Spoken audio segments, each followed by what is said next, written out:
주님께서 여러분과 함께 요한이 전한 거룩한 복음입니다. 그때 예수님께서는 올리브산으로 가셨다. 이른 아침에 예수님께서 다시 성전에 가시니 온 백성이 그분께 모여들었다. 그래서 그분께서는 앉으셔서 그들을 가르치셨다. 그때 율법학자들과 바리사이들이 가늠하다 붙잡힌 여자를 끌고 와서 가운데에 세워놓고 예수님께 말하였다. 스승님, 이 여자가 가늠하다가 현장에서 붙잡혔습니다. 모세는 율법에서 이런 여자에게 돌을 던져 죽이라고 우리에게 명령하였습니다. 스승님 생각은 어떠하십니까? 그들이 예수님을 시험하려 고소할 구실을 만들려고 그렇게 말한 것이다. 그러나 예수님께서는 몸을 굽히시어 손가락으로 땅에 무엇인가 쓰기 시작하셨다. 그들이 줄곧 물어대자 예수님께서 몸을 일으키시어 그들에게 이르셨다. 너희 가운데 죄 없는 자가 먼저 저 여자에게 돌을 던져라. 그리고 다시 몸을 굽히시어 땅에 무엇인가 쓰셨다. 그들은 이 말씀을 듣고 나이 많은 자들부터 시작하여 하나씩 떠나갔다. 마침내 예수님만 남으시고 여자는 가운데에 그대로 서 있었다. 예수님께서 몸을 일으키시고 그 여자에게 여인아, 그 자들이 어디 있느냐? 너를 단죄하는 자가 아무도 없느냐? 하고 물으셨다. 그 여자가 선생님, 아무도 없습니다. 하고 대답하자 예수님께서 이르셨다. 나도 너를 단죄하지 않는다. 가거라. 그리고 이제부터 다시는 죄짓지 마라. 주님의 말씀입니다. 그리스도님 찬양합니다. 앉으십시오. 참 예수님, 서로 인사 좀 나누세요.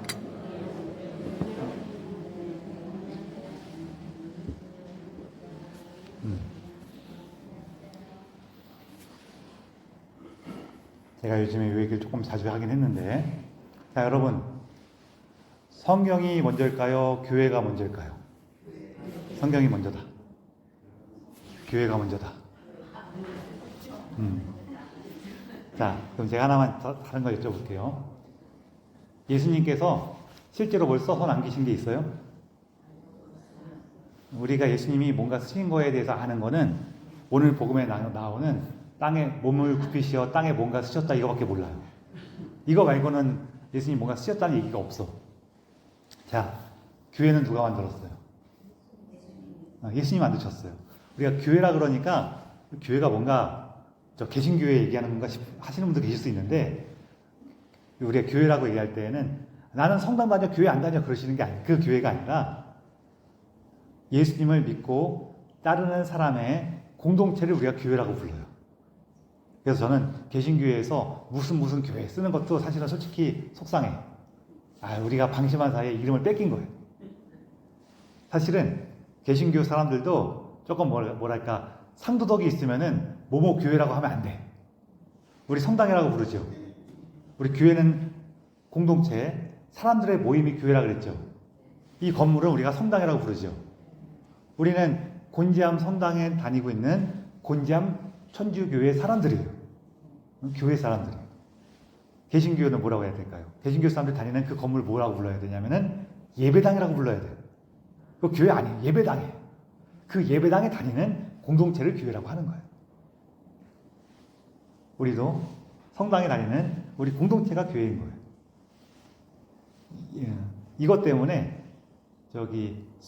성경이 먼저일까요? 교회가 먼저일까요? 그러면 머릿속에 딱 개신교에 떠오르니까 성경이 먼저라고 하시는 분도 계실 수 있는데, 교회는 그게 아니에요. 교회는 우리 예수님을 믿고 따르는 사람들의 모임을 교회라고 그래요. 자, 좀 전에 말씀드린 것처럼 예수님께서는 글을 쓰신 게 없어요. 전해지고 있지 않아요. 다만 예수님께서 제자들을 모으시고 그 중에 12를 세워서 그 제자들을 돌보도록 이렇게 모임을 만드신 거는 확실하죠. 확실해요? 안 확실해요? 확실하죠. 예수님께서 성경을 쓰신 건 없는데 교회는 만드셨어요. 그러면 교회가 먼저일까요? 먼저여야 돼요? 성경이 먼저여야 돼요? 교회가 먼저인 거죠, 당연히. 그럼 성경은 누가 썼을까요? 제자들을 뭐라고 불러요? 마르코나 루카는 사도 아니죠. 그 제자들을 다 합쳐서 뭐라고 부르냐면은 교회라고 불러요. 예를 들어서 제가 루카복음사가 이렇게 막 쓰고 있는데 지나가던 저기 할아버지 때부터 예수님 알았던 어떤 사람이 그때 예수님이 이렇게 얘기했어. 누가 말하고 지나갈 수 있잖아요. 그렇죠? 그럼 이 사람 교회예요? 교회 아니에요? 교회인 거예요. 이 루카복음사가 혼자 쓴 게 아니라 교회의 증언을 듣고 같이 쓴 거란 말이에요. 여러분, 성경 누가 썼습니까? 라고 물어보면은 제자들이요 라고 얘기하면 안 되고 뭐라고 해야 돼요? 교회라고 해야 돼요. 성경을 쓰고 그 예수님과 함께 했던 그 경험을 기억하고 전해주고 기록에 남기고 그것을 보존하고 번역해서 나한테까지 전해준 거는 누구예요? 교회란 말이에요. 그래요. 여러분, 그리고 성경이 먼저입니까? 교회가 먼저입니까? 당연히 교회가 먼저예요. 근데 우리가 자꾸 또 헷갈리는 이유 중에 하나가 뭐냐면은 이것 때문에 헷갈려요. 자, 성경이 먼저일까요? 말씀이 먼저일까요? 그럼 말씀이 먼저예요. 왜 말씀이 먼저일까요? 그렇죠. 예수님 자신이 살아계신 하느님의 말씀이시기 때문에 태초부터 계셨던 하느님의 말씀이 예수님이시기 때문에 이 말씀이 먼저예요. 성경이라고 얘기하면은 그 말씀께서 사람 되신 말씀이신 예수님께서 남겨주신 가르침과 행적이 남아있는 그 책인 거죠. 그런데 여러분, 참고로 이것도 있어요. 똑같은 얘기긴 한데 성경도 말씀에서 나왔지만 교회도 말씀에서 나왔죠. 이 얘기 이해가 안 됐어요? 교회가 말씀에서 나왔다. 교회 누가 만들었어요? 예수님이요. 예수님이 말씀이라며. 그럼 교회도 말씀에서 나온 거예요? 안 나온 거예요? 나온 거예요. 그러니까 우리가 너무 동의어로 생각하는 거. 말씀하고 성경하고 너무 동의어로 생각하니까 이렇게 조금 이게 무슨 얘기하는 거지? 이렇게 좀 엇갈릴 수가 있는데 말씀하고 성경은 말씀에 포함되지만 말씀이 곧 성경은 아니에요. 그렇죠? 성경에 없는 말씀들이 있어요. 그건 어디에 있어요? 교회에 있죠, 교회에. 전승을 포함하고 있는 게 교회잖아요. 여러분, 교회가 그만큼 중요한 겁니다.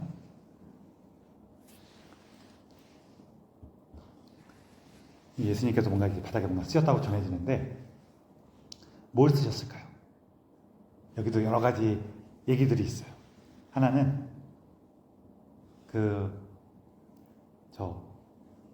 여인을 고발하는 사람들의 그 분노와 그 함정에 빠뜨리고자 하는 그 의도가 너무 이렇게 가당치 않아서 너무 이렇게 지루해서 그냥 바닥에다 딴짓하고 계셨다라고 하시는 사람도 있고, 두 번째는 예수님께서 너희 가운데 죄 없는 자가 먼저 저 여자에게 돌을 던져라 라고 했을 때 하시면서 그 바닥에다가 하나는 십계명을 쓰셨다라는 얘기가 있어요. 십계명을 쓰고 있으니까 그 예수님 못 쓰나 이렇게 보다가 그 십계명 한 가지 한 가지를 보면서 자기가 나도 이런 죄를 졌구나 해갖고 이렇게 물러났다 하는 얘기도 있고, 그리고 좀 더 발전시킨 얘기들, 교부들께서 하신 말씀은 뭐가 있냐면은 거기서 가장 앞장서서 고발하는 사람들의 가장 은밀한 죄를 쓰고 계셨다라고 하는 사람도 있어요. 근데 다른 의견이 있는데 저도 이 얘기가 제일 맞는 것 같아요. 이게 뭐냐면은 뭐라고 하시냐면은 예수님께서 바닥에 무엇을 쓰셨는가가 중요한 게 아니라 왜 쓰셨는가. 여기 사람들이 막 이 사람 어떻게 해야 됩니까? 막 시험하라고 막 고발하고 막 그러다 보니까 예수님께서는 그런 이야기를 상대하지 않으시고 바닥인가 뭔가 쓰고 계셨어요. 이렇게 되면 어떻게 되냐면은 사람들이 막 흥분해갖고 예수님한테 어떻게 해야 됩니까? 말만 해봐라. 우리가 고발해야지 막 이러고 있는데 예수님께서 상대를 안 하고 그냥 혼자서 딴 걸 뭔가 하고 계시면은 이게 흥분했던 사람들이 어떻게 돼요? 가라앉아요. 그리고 아니 저 양반이 뭘 하시나 하면서 예수님한테 집중하게 돼요? 안 집중하게 돼요? 집중하게 돼요. 그리고 나서 예수님께서 말씀하시는 거예요. 너희들 가운데 누구든지 죄 없는 자가 먼저 돌을 쳐라. 그리고 또 어떻게 하시냐면은 허리를 숙이셔서 또 바닥에 뭔가 쓰셔요. 왜? 물러가기 쉽도록. 우리가 딱 싸우다가 내가 잘못했다라고 깨달아도 상대방이 그래서 뭐 어쩌라고 그러면은 이게 미안해 이러고 가요? 아니면은 내가 잘못한 걸 알았지만 상대방이 저렇게 있으면은 내가 물러날 수가 없어요. 참 물러나기 어렵죠. 예수님 또 가라고 그렇게 하셨다라는 해석이 있는데 저도 이 마지막 해석이 가장 합당한 것 같아요. 예수님께서 사람들을 진정시키고 당신에게 집중시키기 위해서 바닥에 뭔가 쓰고 계셨다. 오늘 이 복음이 요한복음에 포함되어 있는 것 자체가 특별한 거예요. 왜냐하면요, 사실 요한복음 7장에서 8장 요 사이 이어지는 쭉 내용들은 초막절 축제에서 벌어지라고 쭉 이어지거든요. 지난번에 말씀드린 것처럼 초막절 축제는 물의 예식하고 빛의 예식이 되게 중요한 예식들이에요. 근데 예수님께서 7장에서 무슨 얘기를 하시냐면은 내가 생명의 샘이다. 그러니까 내가 하는 이 말을 믿는 사람, 나를 믿는 사람은 그 안에서 생명의 물이 흐르는 강이 생긴다. 그 얘기를 이제 7장에서 해요. 물에 대한 얘기죠. 그 다음에 요 가늠하다 잡힌 여자, 요 얘기 바로 뒤에 예수님 무슨 얘기를 하시냐면은 내가 세상의 빛이다. 이 얘기를 하세요. 그래서 물의 식과 빛의 식에 있던 그 초막절 축제 동안에 내가 생명의 샘이고 내가 세상의 빛이다. 이 얘기를 하시는 거란 말이에요. 그리고 사실은 요한복음 1장부터 8장 1절부터 11절까지 요 가늠하다 잡힌 여자 이야기를 빼고 7장을 읽고 바로 8장 11절로 넘어가도 성경 말씀에 아무런 문제가 없어요. 그 뜻은 뭐냐면은 요거는 나중에 누군 거란 얘기예요. 거기다가. 이런 식으로 얘기를 하면은 어떤 분들이 이렇게 생각하시는 분들이 있어요. 뭐냐면 그럼 성경을 나중에 다 꾸며서 쓴 겁니까? 그거랑은 좀 달라요. 왜냐면은 이제 성경이 쓰여지고 묶여지고 완성되는 과정도 이렇게 한순간에 딱 된 건 아니긴 하지만 그 일이 있고 난 다음에도 어느 정도 이렇게 정돈이 된 다음에도 이렇게 단편 전해지는 예수님의 말씀들이 있었어요. 요한 복음사가의 공동체는 이 예수님의 말씀을 갖고 있었지만 가늠하다 잡힌 여자가 그래갖고 어떤 일이 있냐면은 그 옛날 성경들 보면은 8장 1절부터 11절까지가 없는 성경들이 가끔 있어요. 이 가늠하다 잡힌 여자 이야기가 아예 안 들어있는 성경이 좀 있어요.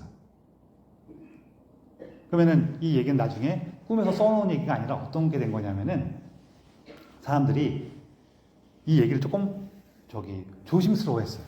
왜 조심스러워했냐면은 예수님께서 지금 가늠한 여자를 용서해요, 용서하지 않아요? 용서해. 사람들이 어떻게 생각할 수가 있냐면은 그러면은 가늠해도 되는 건가? 라고 생각할 수가 있어요. 그러니까 조심스러운 거예요. 조심스러워서 이 얘기를 성경에는 넣지 않았었지만 그렇지만 여기 나오는 예수님의 그 용서와 자비가 너무나 중요하기 때문에 이게 각본이 있었어요. 그러니까 약간 어떤 식이냐면은 요한복음서가 있고 별책부록으로 갖고 있었던 거예요. 근데 이거를 나중에 그냥 복음서에 집어넣은 것이죠. 누가? 교회에도 왔는데 이거는 아마 그런 사람들이 여러 번 있었고 여러 자리에다 넣으려고 이렇게 시도를 했을 수 있는데 지금 이제 그때 중요한 역할을 하신 분이 누구냐면은 예로니모 성인이에요. 예로니모 성인이 이 복음서 가늠하다 잡힌 여자를 예수님 말씀 나는 생명의 샘이다. 나는 세상의 빛이다. 그 사이에 이 얘기를 집어넣으셨어. 예로니모 성인께서 보실 때에는 예수님의 그 생명의 샘으로서의 모습, 세상의 빛으로서의 모습을 가장 잘 드러내는 사건이 뭐냐면은 바로 이 가늠하다 잡힌 여자를 용서하시는 그 자비의 모습이 예로니모 성인이 볼 때에는 바로 그 생명과 빛의 모습이라고 이해하신 거예요. 이 예로니모 성인께서 그렇게 하신 데에는 또 이유가 있어요. 예루니모 성인은 원래 성경 말씀과 그 다음에 자신의 수소 생활 안에서만 살아가고자 하셨던 분이신데, 이분이 워낙이 성경에 대한 이해가 깊다 보니까 당시 교황님께서 불러내셔갖고 자기의 비서로 썼어요. 비서가 여러 명 있지만 그 중에서 가장 이제 아끼는 비서 중에 한 명이었어요. 그랬는데 교황님이 돌아가셨어요. 돌아가시기 전에 예루니모 성인한테 임무를 하나 줬어. 어떤 임무냐면은 성경을 라틴어로 번역해갖고 제대로 된 라틴어 번역본 하나 좀 만들어라. 임무를 주셨는데 교회 일이 너무 바쁘다 보니까 못하고 있었어요. 그러다가 교황님이 돌아가셨는데, 교황님이 돌아가시고 나서 이건 제 생각이에요. 예루니모 성인은 조금 내가 교황이 되지 않을까라는 생각을 하신 것 같긴 해. 하셨을 것 같아요. 진짜로 그랬다는 건 아니고 누구 생각이라고요? 제 생각이에요. 제 생각이에요. 하셨을 것 같아요. 왜냐하면은 전임 교황님이 되게 이렇게 그 신뢰하던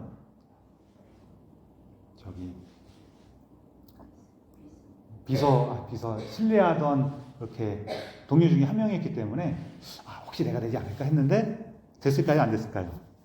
안 됐어요. 안 됐어요.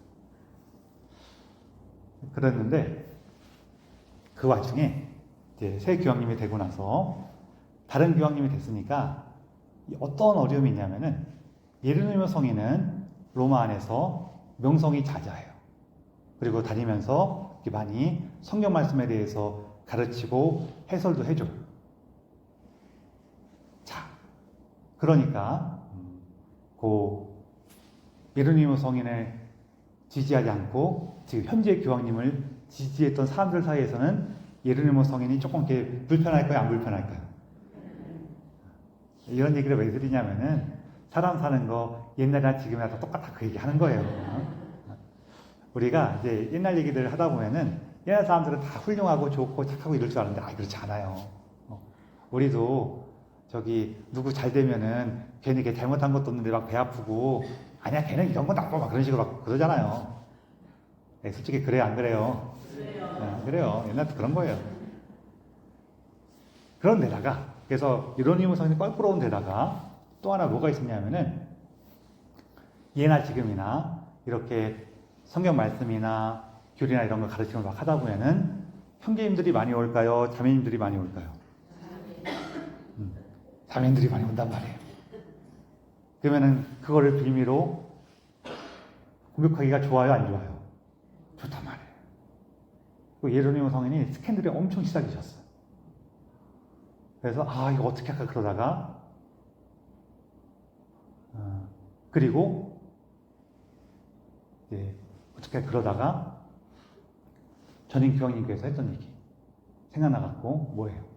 성경 번역된 라틴어로 제대로 번역된 성경을 좀 하나 만들어라. 그 전에도 라틴어로 번역된 성경들이 없진 않았는데 찔끔찔끔 번역된 것도 많았고 이렇게 쭉 봤을 때 전반적으로 괜찮나 안 괜찮나 이런 부분들이 많이 있었어요. 좀 확실한 거 하나 만들어라. 그 말씀이 떠올라서 이제 다시 이스라엘로 건너가셔갖고 로마를 떠나서 이스라엘에 가셔갖고 예수님께서 태어나셨던 베들레헴 마국간 옆에다가 굴을 파고 거기서 불 속에서 성경을 번역을 하셨다고 전해져요. 그리고 또 예루니모 성인 개인적으로도 이 간음에 대한 문제가 조금 많이 이 성인한테 압박을 주고 있었어요. 이 두 가지 의미가 있는데 하나는 이 육신의 욕망 그 자체일 수도 있고 또 하나는 전통적으로 성경은 뭘 얘기하냐면은 내가 하느님께 몰두하지 않고 하느님만을 바라보지 않고 세상의 여러 가지 욕심이나 감정이나 이런 거에 끌려다니고 한눈 파는 거를 다 간음이라고 불렀어요. 특히 이스라엘 구약 성경 보면은 이스라엘이 야훼 하느님을 따르지 않고 저기에 농사 잘 되게 하는 바알신을 따르는 것을 뭐라 그랬어요? 간음이라 그랬어요. 간음이라는 게 단순히 육신의 욕망뿐만 아니라 하느님이 아니라 다른 거를 자꾸 찾거나 바라거나 이러는 거를 다 간음이라고 불렀어요. 예루살렘 성인도 그 문제 때문에 이 여인에게 자신의 마음이 많이 들어가는 거예요. 그래서 이분이 요한복음 8장 1절부터 11절까지 내용을 나는 생명의 물을 주는 강이다 라는 그 내용. 내가 제가 그냥 편하게 생명의 샘이다 그렇게. 생명의 샘이다. 나는 세상의 빛이다. 그 내용 안에 이 예수님의 자비의 모습을 들은 요거를 여기다 편집하신 것 같아요. 그러면서 요 예루살렘 성인이 번역한 그 라틴어 본을 우리가 뭐라고 불러요? 불같다 성경이라고 해요. 불같다 성경.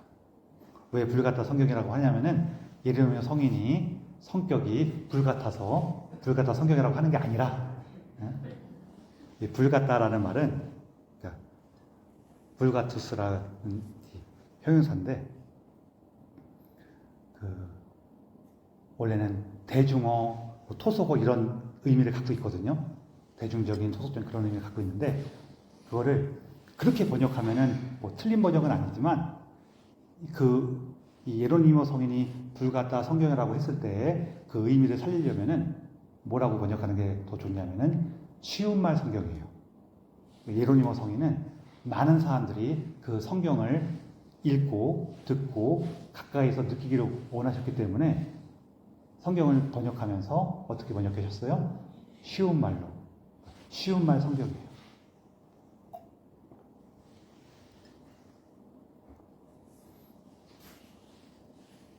그래서 이 여인이 이제 하느님의 그 자비를 배워야죠. 그래서 아우구스토 성인께서는 이거를 뭐라고 표현하셨냐면은 비참과 자비의 만남이라고 그랬어요. 비참은 이 여인의 처지가 비참해요, 안 비참해요? 비참해요. 그런데 예수님의 자비를 만났죠. 그래서 비참과 자비의 만남이라고 했는데 이게 우리나라 말로 하면은 비참과 자비의 만남이 이렇게 얘기하게 되는데요. 라틴어로 하면은 어떻게 되냐면은 미제리아가 미제리코르디아를 만났습니다. 이렇게 돼요. 예, 발음이 비슷하죠. 미제리아는 비참함이고 미세리코르디아는 자비하심이에요. 비참하게 여기는 마음. 그러니까 누군가를 쟤 참 안 됐다라고 여기는 마음이 자비라고 하는 거예요. 그래서 이게 뭐랑 비슷하냐면은 너 뭐 곤지암에서 왔다고 뭐 연지 곤지 찍고 어디 가려고 그러냐? 뭐 이런 거예요. 이런 식으로 그러니까 성인들도 농담을 다 해요. 이렇게 미제리아가 미세리코르디아를 만났습니다. 그러면 사람들이 아우 저 말씀 참 잘하시네 이랬을 거란 말이에요. 좀 이렇게 웃으시라고 한 얘기인데 너무 재미없어 하시니까.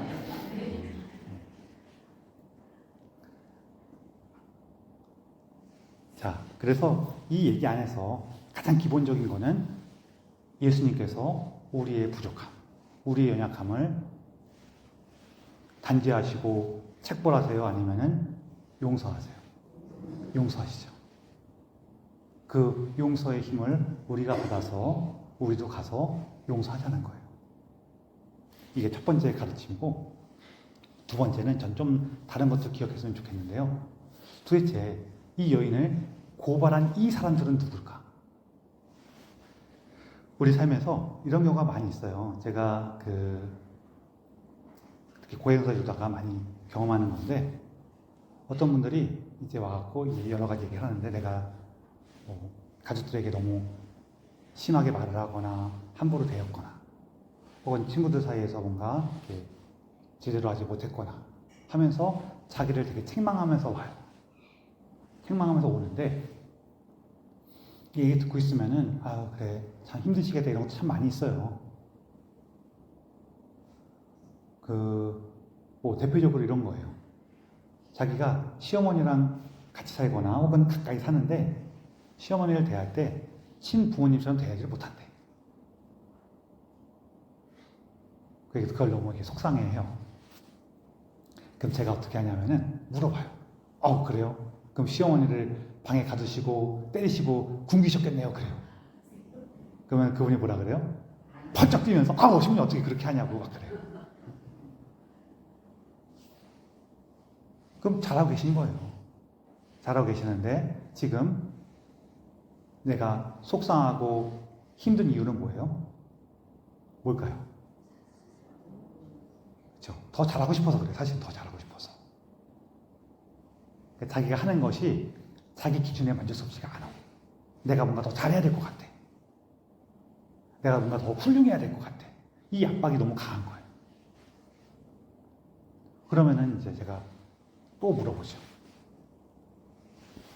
꼭 시어머니를 대하는 거라뿐만 아니라 다른 사람, 남편에게, 아내에게 혹은 자녀들에게 뭔가 잘못한 것들. 보통 가족들과 관계된 일이 제일 많아요.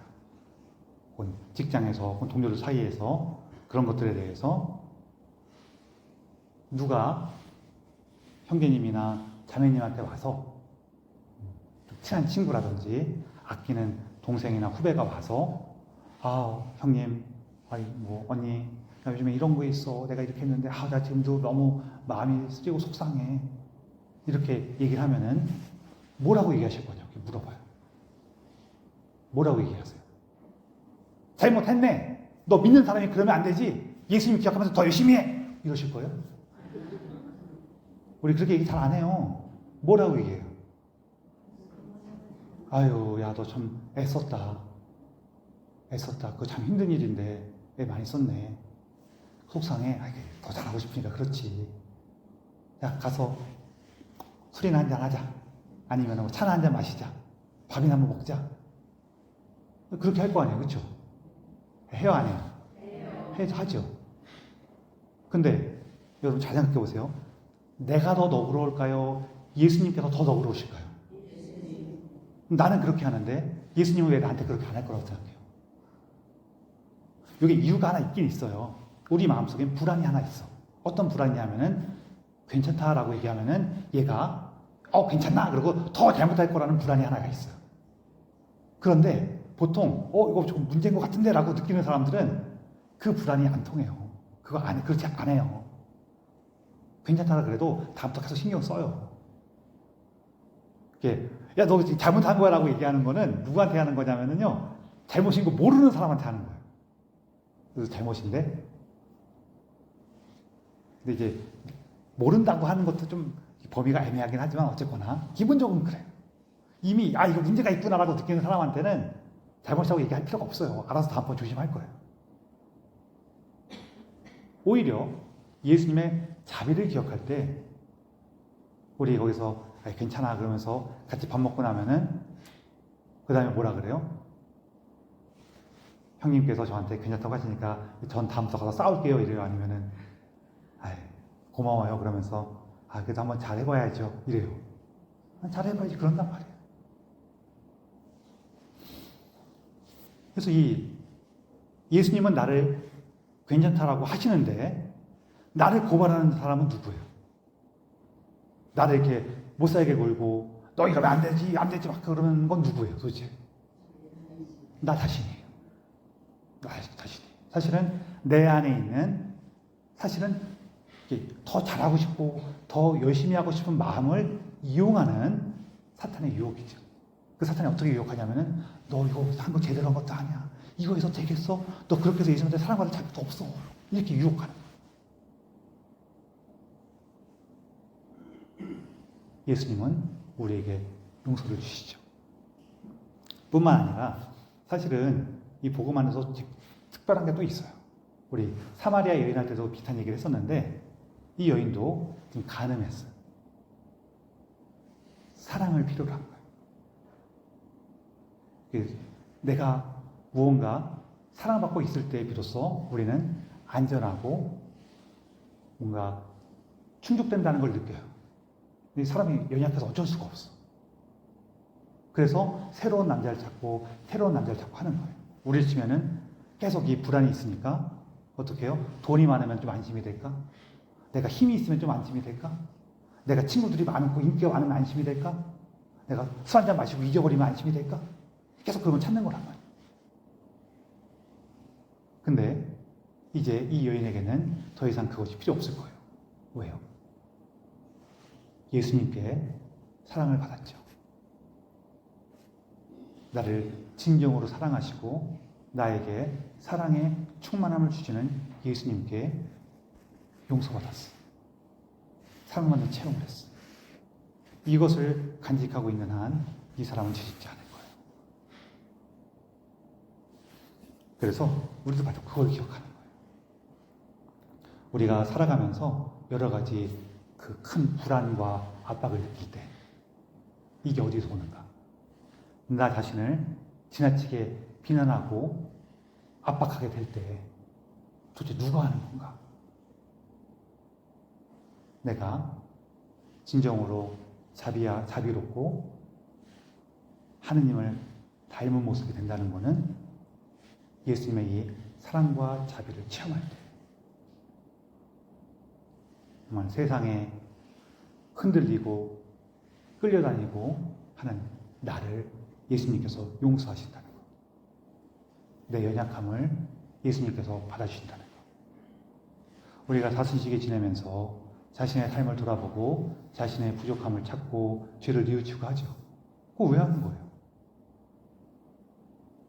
내가 이렇게 잘못했으니까 이걸 뉘우쳐야지. 그 자체가 목적이 아니란 말이에요. 그거 왜 하는 거냐면은 나의 부족함을 바라보고 마주할 때 비로소 예수님께서 나에게 얼마나 너그러우시고 따스한지를 만나기 위해서 하는 거예요. 늘 말씀드리지만 내가 열심히 하고 있고 이렇게 애를 쓰고 있고 이렇게 느낄 때에는 예수님께서 오셔갖고 내가 너를 사랑한단다 그럼 우리가 뭐라 그래요? 당연하죠. 내가 이렇게 쓰고 있는데 사랑하지 않고 배기시겠어? 이런단 말이에요. 근데 내가 어느 날 봤더니 내가 너무 형편없고 불안하고 부족해. 그런데 예수님께서 오셔더니 내가 너를 사랑한단다 그러면 어때요? 너무 감사하고 기쁘죠. 그래서 여러분 우리가 삶을 돌아보는 것도 예수님의 이 자비하심을 기뻐하기 위해서 하는 거예요. 그래서 오늘 우리 특별히 예도민 성인께서 우리에게 너무너무 전해주고 싶으셨던 이 이야기, 우리의 비참함을 하느님께서 얼마나 너그럽게 받아주시는지 용서하시는지를 기억하시고 예수님께 제가 당신의 그 자비 안에 살아갈 수 있는 은총을 주십시오라고 청하셔서 받은 시기 동안 주님께서 주시는 기쁨으로 자유로움으로 한 걸음 한 걸음 나아가시기 바랍니다.